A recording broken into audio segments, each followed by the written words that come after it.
What's up, guys? On this first episode of Fan Film Friday for 2024, I'm checking out Never Hike Alone 2 by Womp Stomp Films.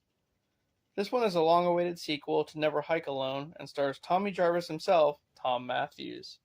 If you're not familiar, Womp Stomp Films is an awesome film company that makes short films. Head on over to their page and check them out. And while you're there, don't forget to like and subscribe. And now, onto the film. It starts off with a little kid fishing in Crystal Lake who turns out to be Tommy Jarvis's son.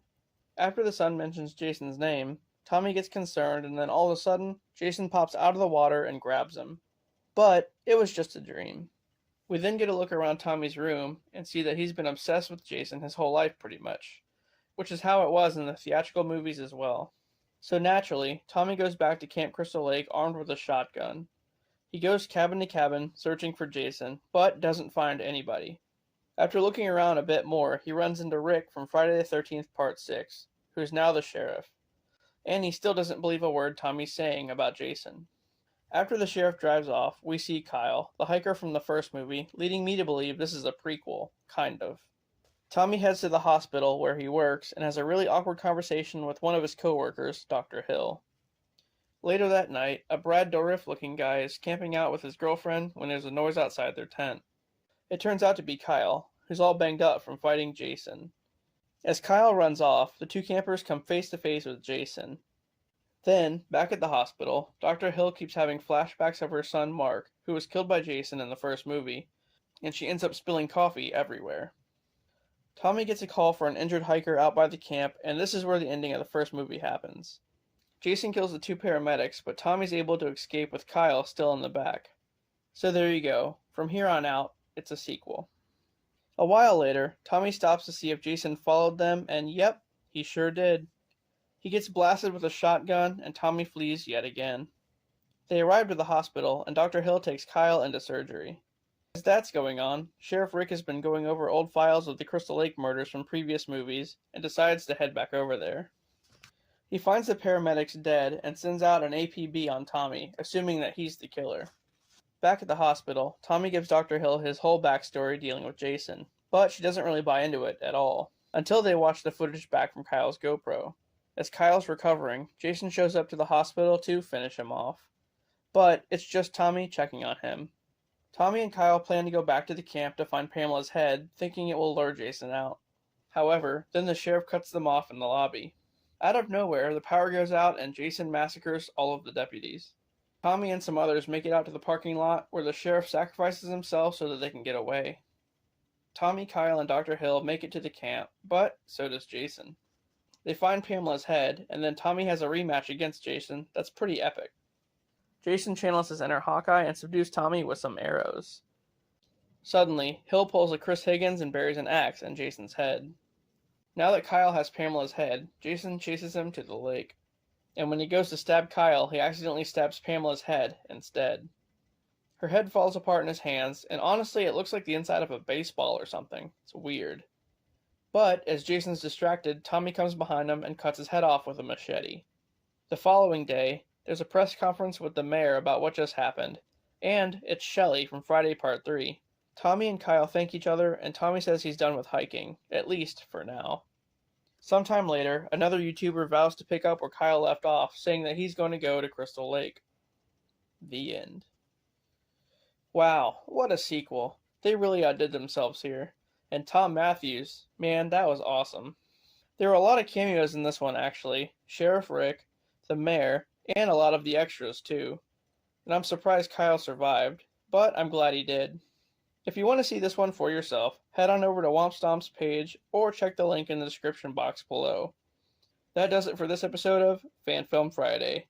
If you like the content, please don't forget to like and subscribe for more, and I'll see you on the next one. What's up, guys? On this episode of Fan Film Friday, I'm checking out Resident Evil First Hour by ROSSATRON. If you're not familiar, they make all kind of awesome fan films, so head on over to their channel and check them out. And while you're there, don't forget to like and subscribe. This one takes place in between the events of Resident Evil 1 and Resident Evil 2. Following the firing of the STARS team in the RPD, Chief Irons hires on new police officers to fill their spots. Leon and two other officers are heading down a road heading to a farm outside of town owned by the Williams family. Philip, one of the officers, knocks on the door, but no one seems to be home. So Leon goes inside and walks around until he finds someone in a room eating another person. Oh, a zombie. He even does the classic zombie head turn from RE1. So Leon tries to reason with the zombie, not knowing what the situation is. He thinks it's just a regular guy, and of course the zombie charges him, so he shoots it. One of the officers recognizes the zombie as one of the Williams, so clearly things aren't looking good. They try to connect what they just saw with what happened up at the Spencer Mansion. But the thing about that is what happened at the Spencer Mansion was never made public, so I'm not sure how they know about any of it. Unless you count Chris and Jill trying to tell everybody, but I think they just didn't believe them. Anyway, Leon goes outside where he finds the wife of the guy he just shot, who's also a zombie.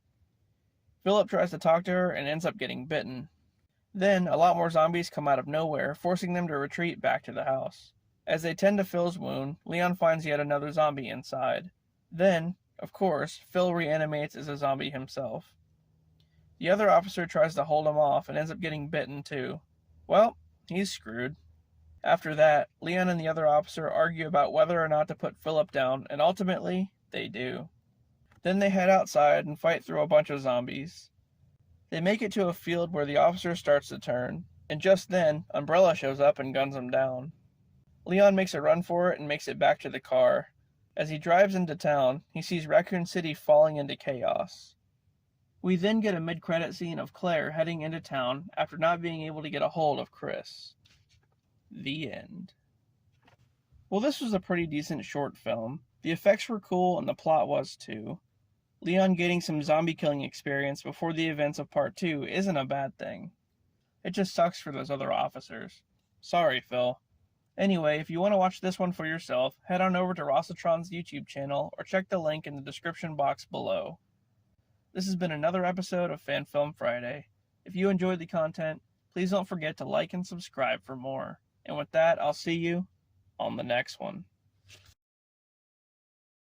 What's going on, guys? On this episode of Fan Film Friday, I'm checking out Halloween 4 by CNT Films. If you're not familiar, they're an awesome film company who make great fan films. So far, I've reviewed parts 1, 2, and 3 of this Halloween series, and you can find links to all of these in the description box below. Anyway, head on over to their YouTube channel and check them out. And while you're there, don't forget to like and subscribe. Now, on to the movie. It opens at Haddonfield Prison on October 30th. Maxwell Loomis from the previous film escapes and runs into town near a Dairy Queen. Meanwhile, Loomis's friend is walking into his apartment. He drinks an entire bottle of wine by himself while watching Scream. Literally, he drank the whole bottle. He then gets up and starts walking around the house with a gun and runs into Loomis, who's trying on his clothes for some reason. Loomis tells him that his whole purpose in life is to make sure Michael Myers doesn't kill anyone else on Halloween. Then they argue for a minute about taking Michael down, and Loomis's friend mentions wanting revenge against Michael too for nearly killing him. After that, we meet another guy who's doing laundry in his apartment building. He goes to use the elevator and runs into, guess who? Then, we meet a girl talking on the phone with her friend, which I'm guessing is in the same apartment building. As she's walking around the house, suddenly, Michael comes walking in. As to be expected, he finds the girl and chases her around. And finally, Michael catches up to her and engages her in a fight, ending with the girl getting stabbed a whole bunch. The next day, on Halloween, a blonde girl is leaving her house. She meets up with her friend, and Michael stalks them from a distance. Loomis calls his friend and tells him to meet him later that night. I guess they're going to go after Michael together. Then, for whatever reason, he parkours up to the top of his house. Then we see a guy working on his car in a garage when Michael shows up. The guy looks up for 1 second and Michael proceeds to smash his head in with a log. Really? A log? Come on. And then, of course, Michael steals the car. Loomis and his friend are talking, and Loomis pretty much gives his whole backstory and tells him why he's after Michael. After hearing this, his buddy gives him a vial of this liquid and says it should do the trick, which I'm guessing is either some kind of drug or maybe a tranquilizer. As that's going on, the two girls are discussing what they want to dress as for Halloween that night, and then they split up.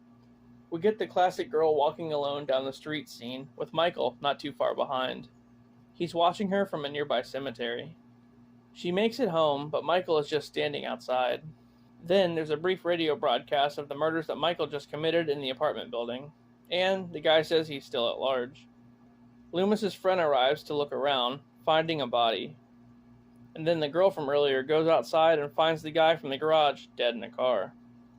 She sees Michael and runs directly into a cornfield, where of course she meets her demise. I mean, who would run into a cornfield? Come on.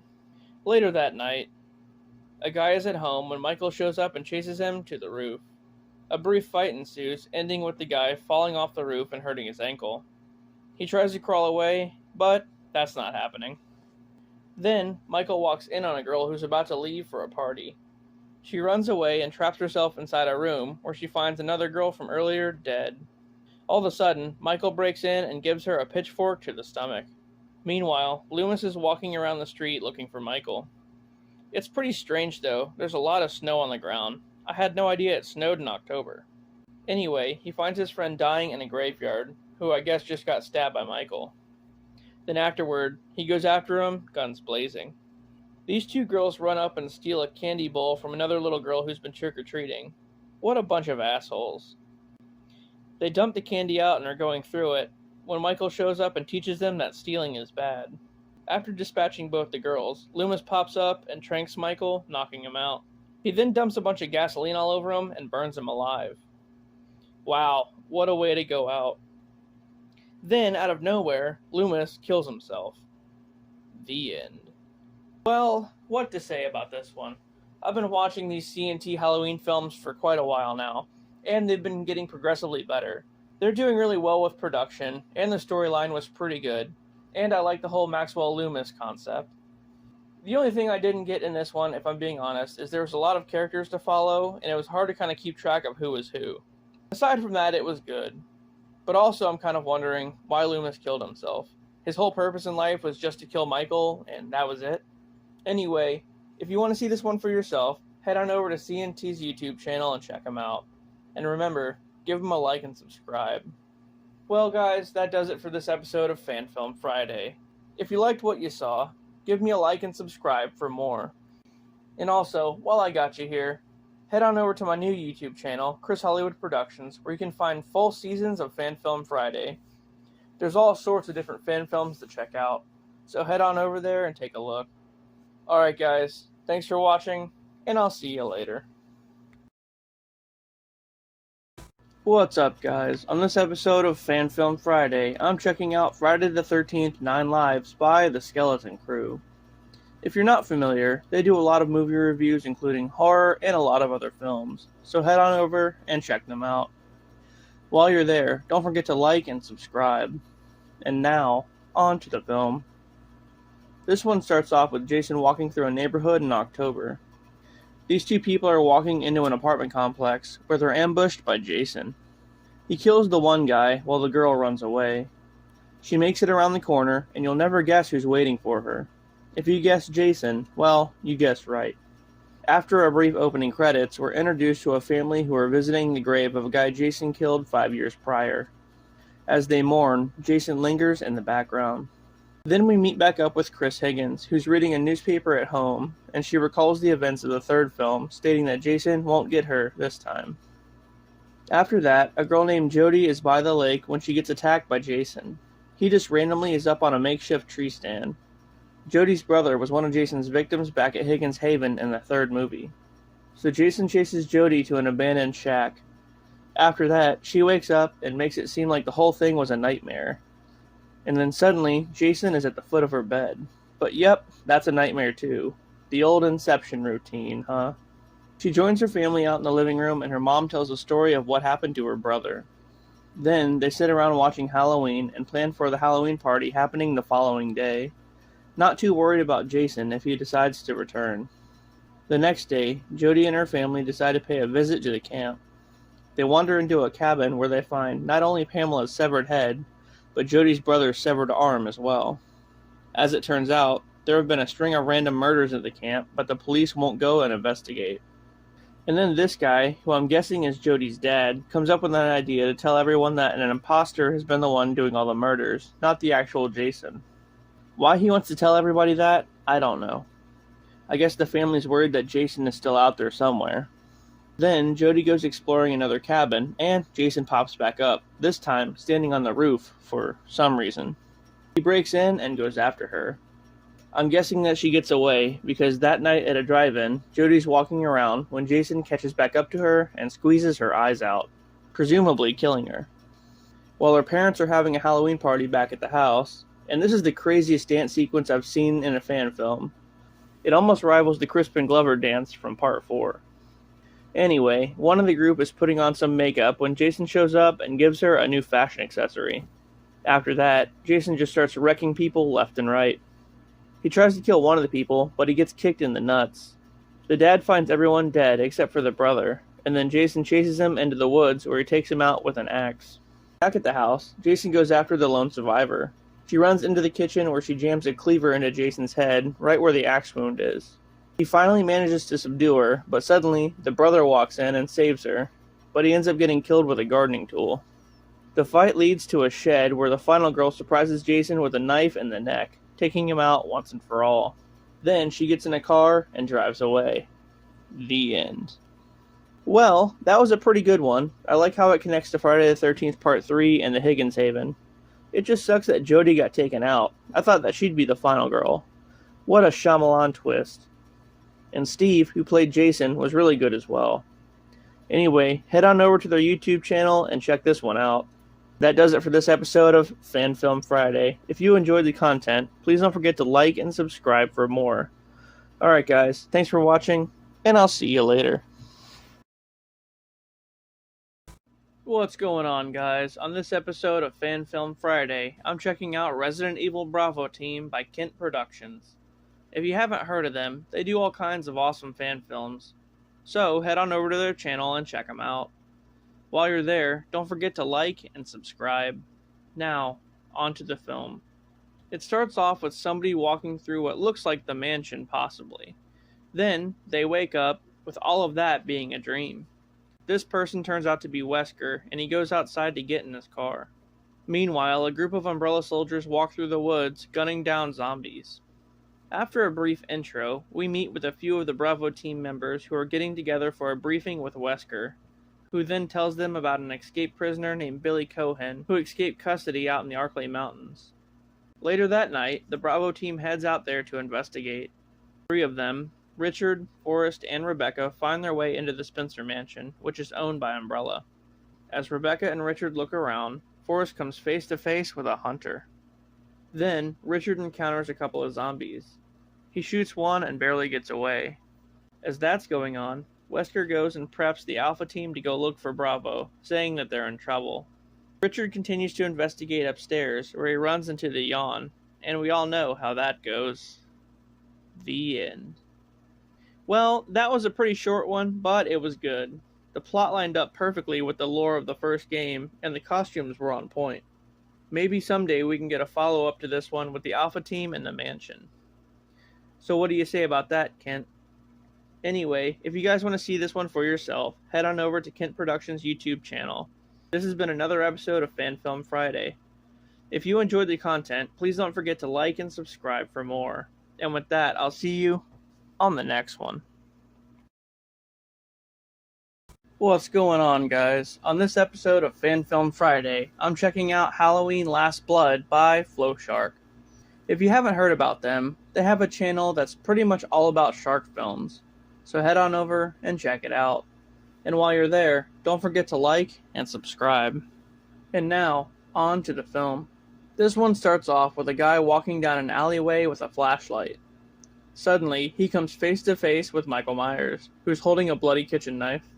Well, that guy ends up dead, and this other guy comes walking over and finds his flashlight on the ground. And yes, Michael goes after him too. The guy runs into a house, but Michael is right behind him. As the shape walks around, there's a lot of fourth wall breaks. You can see a different Michael Myers mask in the background, and then he just stands right in front of a Halloween 4 poster. The guy who ran from him has been hiding inside a closet and decides to sneak attack Michael with a flashlight. But a lot of good that does. Michael responds by stabbing the guy in the stomach. The end. Well, this was a quick but a decent one. Clearly, it took inspiration from Halloween Kills. And I thought the fourth wall break was a nice touch. I just wish this one was a bit longer. Anyway, they did mention that it was for a school project, so there's that. If you want to see this one for yourself, head on over to FLOSHARK's YouTube channel and check it out. That does it for this episode of Fan Film Friday. If you enjoyed the content, please don't forget to like and subscribe for more. And with that, I'll see you guys on the next one. What's going on, guys? On this episode of Fan Film Friday, I'm checking out Friday the 13th Vengeance by BROWNSPACE Films. If you're not familiar with them, BROWNSPACE Films makes a lot of awesome fan films, so go on over to their YouTube page and check them out. And while you're there, don't forget to like and subscribe. Now, on to the film. This one opens up in Camp Crystal Lake with some guy cleaning up a mess. All of a sudden, a man in a trench coat approaches him and asks to be taken to a site. Clearly, something shady is already going on here. The site in question turns out to be the graves of both Pamela and Jason Voorhees, who the groundskeeper personally moved to put them next to each other. However, Jason's grave is empty. Just then, we find out that the guy in the trench coat is Jason's father, Elias. Meanwhile, a group of kids are hanging out by the lake, doing what all teens do in these movies. One of them gets stoned and decides to go off on his own. Yep, that sounds like a great idea. As to be expected, though, our old pal Jason shows up and smashes his head in with a rock. Then he takes the entire tent that the other two were fucking in and bashes it into the ground like one of the old sleeping bag kills from Part 7. The lone survivor of the group finds all the carnage and starts freaking out. After the opening credits, we meet Ashley and Angelica Jarvis, the two daughters of Tommy Jarvis. The younger of the two, Ashley, isn't very fond of being there to visit their dad. Then, we get a trio called Legends 57 filming a commercial for a tour of Crystal Lake, saying that it was Jason's playground. It's pretty cheesy. But if it were me, I'd say, oh, Jason was there, killing people? Yeah, I'm gonna sit this one out. Just then, the sheriff gets questioned about the previous murders and he dismisses them all as a bear attack. Tommy leaves a note for Angelica saying that he's going after Jason, so she enlists the help of a family friend named Robert. Later on, there's some kind of cookout where this drunk guy walks around being a douchebag. Like he smacks this one girl's ass and it's just really, crazy. Speaking of crazy, Angelica thinks her dad's crazy about the whole Jason thing, but Robert convinces her that Jason is in fact real and that they need to go find Tommy. Sometime later, the rivals of Legends 57, another tour group, are doing their own Jason tour, but it doesn't seem to be very entertaining. That is, until Jason actually shows up and annihilates them all. Oh yeah, now we're having fun. Rob gets a group together of people whose family members have all survived Jason at some point, and they make a plan to go save Tommy. But it kind of turns into a Jason manhunt. Then, these two guys are camping when Elias just rolls up and kills them for seemingly no good reason.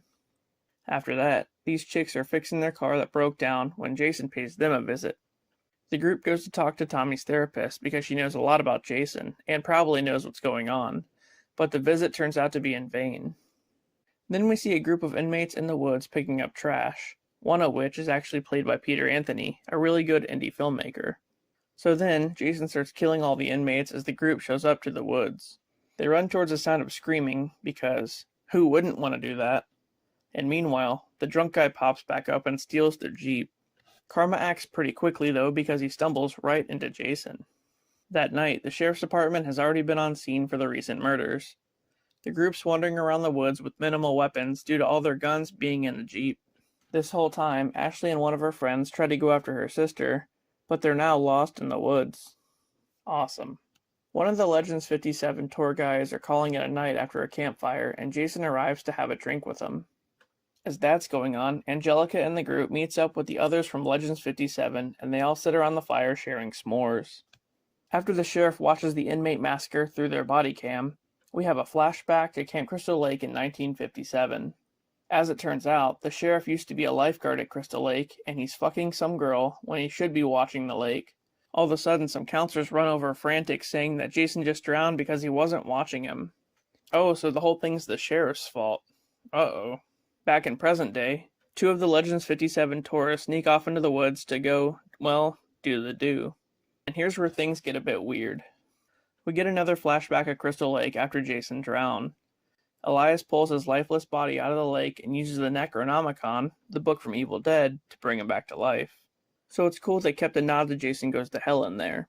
We then get a scene mimicking the one from the original Friday the 13th where Pamela kills the counselors. But it's Elias instead of Pamela. Then one of the Legends 57 members walks off into the woods with one of the tourists and they start making out. What the hell's going on in this movie? Some of these scenes kind of feel like a softcore porn. But then again, maybe that was intentional. That being said, I guess Jason's not a fan of it though. He dispatches a few others, and then we see Elias show up at the Jarvis house where he kills Angelica's great-grandmother for letting Jason drown. Yep, as it turns out, she was the one that the sheriff was fucking back in 1957. So now we have Elias and Jason both going around just killing everybody, including the other tourist and even the sheriff. The remaining two, Angelica and Rob, go to a cabin and snoop around when Jason shows up to finish them off. Suddenly, Rob decides to go hide under a canoe, which ends up being a terrible idea. Angelica jumps on Jason and starts stabbing him with a little knife, but then Elias kills her and the two of them come face to face. Suddenly, Jason stabs Elias, and before he falls over, he pulls Jason's mask off and says that he's not his boy. Huh. Interesting. Surprisingly, one of the deputies is still alive, and he rescues Angelica and her sister. So I guess Angelica is still alive. 2 weeks later, the deputy is checking on the girls when Tommy gives them a call. However, the call gets dropped. Then the deputy says that they're going to go look for him. Then, Jason is standing next to Elias at a campfire, where Elias plans to go after Tommy. The end. Wow, this one had all sorts of cameos in it. It had C.J. Graham, who played Jason in Part 6. It had Steve Dash, who played Jason in Part 2. Even Peter Anthony had a cameo. It was crazy. The action was good, there was gore, it had everything. And lots of boobs. Also, they just made a sequel to this, so I'll be sure to review that one next season for sure. Well, if you want to see this movie for yourself, head on over to BROWNSPACE's YouTube page.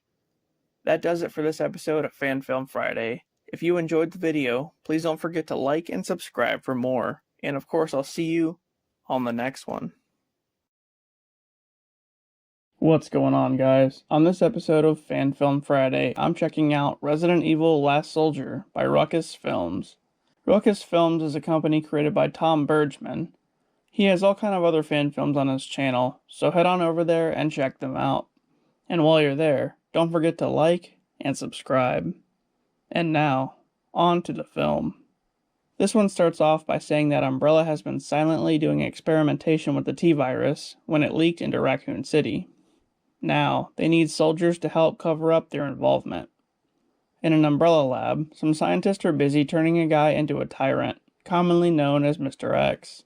After completion, Umbrella airdrops Mr. X into the Arklay Mountains near a surveillance base. A few days later, the facility is overrun with zombies and we meet a lone survivor named Hunk. He tries to contact the outside world, but isn't able to reach anybody. Hunk then says that the outbreak was a surprise attack, and possibly set up by Umbrella. We then jump back to a couple of days earlier. A group of soldiers, including Hunk and his friend Jester, go to investigate the surveillance base after losing contact with them. Once inside, Hunk comes into contact with Mr. X and tries to flee, only to come face to face with a zombie. As he soon becomes trapped, Jester gets knocked out and dragged away. Back to present time, Hunk has been held up in a room with no hope of survival. But, all of a sudden, he decides to fight his way out of the base. As he heads downstairs to set a bomb to destroy the building, Mr. X pops back up. But not just any Mr. X. This is Jester, who is taken and converted into a tyrant. As Hunk battles Jester, the Mr. X that was airdropped to the facility shows up. Mr. X starts kicking his ass pretty bad, and then all of a sudden, Jester has a moment of clarity. Kinda like what Nemesis did in Resident Evil Apocalypse. And then Jester decides to save Hunk. The two tyrants battle it out, and Jester ends up getting thrown through a table, WWF style. Then, Mr. X kills Jester, and Hunk takes him out with a single headshot. Man, I sure wish you could do that in the games. Afterward, Hunk escapes and buries his friend before blowing up the base. Then, we see a guy named Lieutenant Mills who's been watching the whole thing unfold on some cameras. He calls someone and tells them to prepare Hunk for special operations. The end. Well, this one was pretty good. It was a fan film made back in 2003 by Tom Bergman and some others. I thought it paid respects to Resident Evil pretty well, and they had all the video game sound effects in there, so that was cool. Mr. X also looked very good.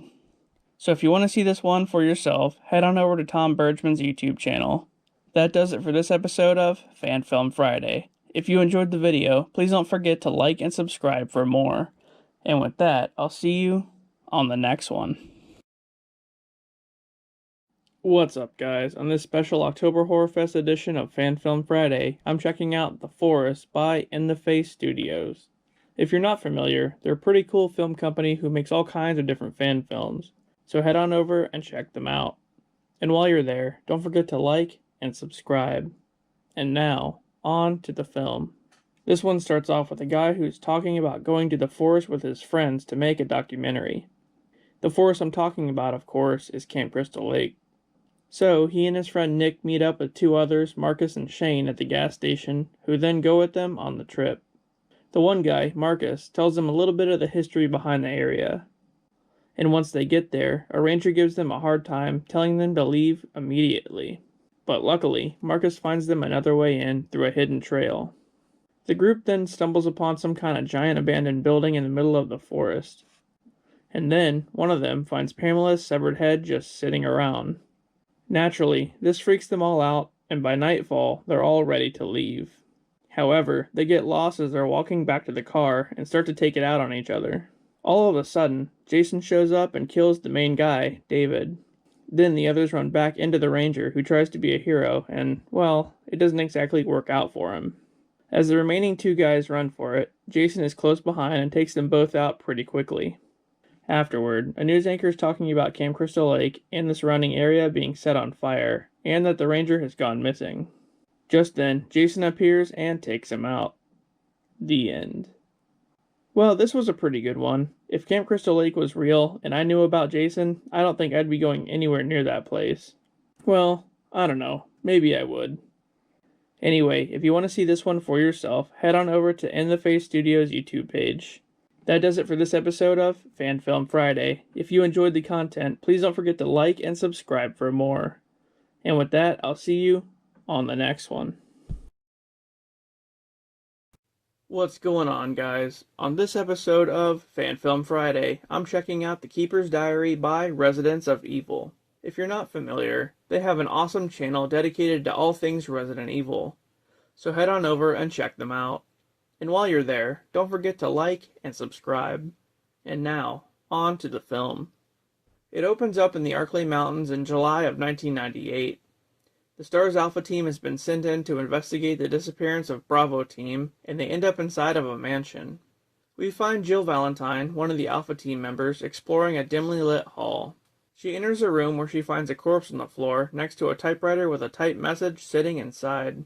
The message says, "Itchy, tasty." In addition to that, there's a note presumably written by the body on the floor, who is apparently titled The Keeper. We then get a flashback with a voiceover explaining the note. On May 9th, the Keeper was playing poker with two guys from security and one from research. Steve, the researcher, ends up winning the game. The next day, on May 10th, the Keeper gets assigned to look after one of Umbrella's newest experiments, a hunter. Along with Wesker and some others, the Keeper looks on as the hunter devours a pig in a testing area. The day after that, on May 11th, one of the guys from the poker game, Scott, comes knocking on the Keeper's door early in the morning wearing a hazmat suit. He tells the Keeper that there's been an accident in the underground lab. On May 12th, the Keeper starts to feel itchy all over. As he goes to do his daily task and tend to the dogs, they act really strange around him, like something is off. The next day, on the 13th, the Keeper's condition is getting worse and his back is swollen, so he decides to go to the infirmary. There, the doctor tells him to take some medication, which is a well-placed Easter egg to some medicine from the games. On the 14th, he wakes up with a large blister on his foot. He goes to check on the dogs, and some of them have escaped from the kennel. Later that night, the Keeper wakes up to two soldiers in the hallway who are dispatching some zombies, leading us to believe that that's the fate of the Keeper as well. After that, the Keeper starts to write the note we're seeing played out, which he's writing to a woman named Nancy. 2 days later, on May 16th, The keeper explains that someone tried to leave the mansion and was basically shot on sight. Also, that he's getting much worse as the days progress. As he scratches one of his wounds, a chunk of rotten flesh just falls off. Then, as hunger starts to set in, the keeper goes back to the kennel where he devours one of the dogs. Following that, Scott comes to check on the keeper, but he's too far gone and he suddenly attacks him. We then jump back to present time with Jill in the keeper's room.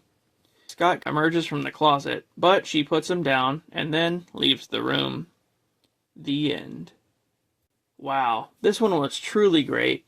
We've actually been waiting on this one to be released for quite a while, and it was well worth it. The amount of time and effort put into this one was really shown. The story of the Keeper's Diary is well known within the Resident Evil community, so a film based off of that was a great idea. Not only that, but Charlie Kraslovsky, who played Chris in the original Resident Evil game, played the Keeper. So that's awesome too. Well guys, that was the Keeper's Diary. Head on over to Residents of Evil's YouTube page and check it out. And that does it for this episode of Fan Film Friday. If you enjoyed the content, please don't forget to like and subscribe for more. And with that, I'll see you on the next one. What's going on, guys? On this episode of Fan Film Friday, I'm checking out The Last Nightmare by Bat Productions. This is part 1 of the sequel to 2021's Haddonfield Nightmare. If you're not familiar, Bat Productions is a company by Braden Timmons who makes all kinds of awesome fan films. So head on over to his channel and check him out. And while you're there, don't forget to like and subscribe. And now, on to the film. This one starts off with some SWAT guys who take Michael Myers to a coroner. As the coroner prepares for an autopsy, a deputy mourns the loss of his partner from the previous film. Then, as to be expected, Michael wakes right up in the middle of the autopsy and kills everyone. After the opening credits, John Tate has been recovering from his run-in with Michael in the previous film. We then see one of the survivors of the last movie, Vanessa, who's getting in the shower. But she has a surprise guest. Later that night, John's watching some TV when he discovers that Michael is still out there. Hearing that Michael's been spotted by Vanessa's house, John, his daughter, and an officer named Williams go to investigate. Then, later on, when a group of friends are walking home, Michael has a run-in with one of them. He's standing in front of her car, and she tries to get him to move, but he's not having it. After that, Michael just pretty much goes around killing random people. John goes to the sheriff's office to teach them a little bit more about Michael.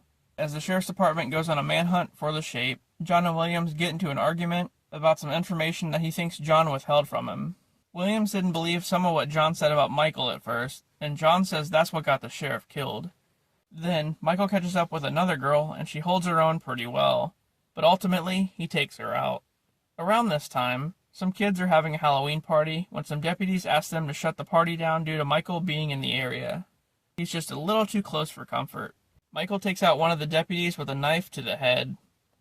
This next scene's pretty hilarious. Michael goes through the party guests and kills them off pretty much single file. The last guy literally tries to box Michael, and yeah, that doesn't pan out. The end. Wow, this one was pretty great. What a production value. Braden Timmons does it yet again. Michael was awesome in this one, and the build-up to John Tate finally taking him out is pretty intense. I can't wait for part 2 to see the showdown. To watch this one for yourself, head on over to Braden Timmons' YouTube channel. That does it for this episode of Fan Film Friday. If you like the content, please don't forget to like and subscribe for more. And with that, I'll see you guys on the next one.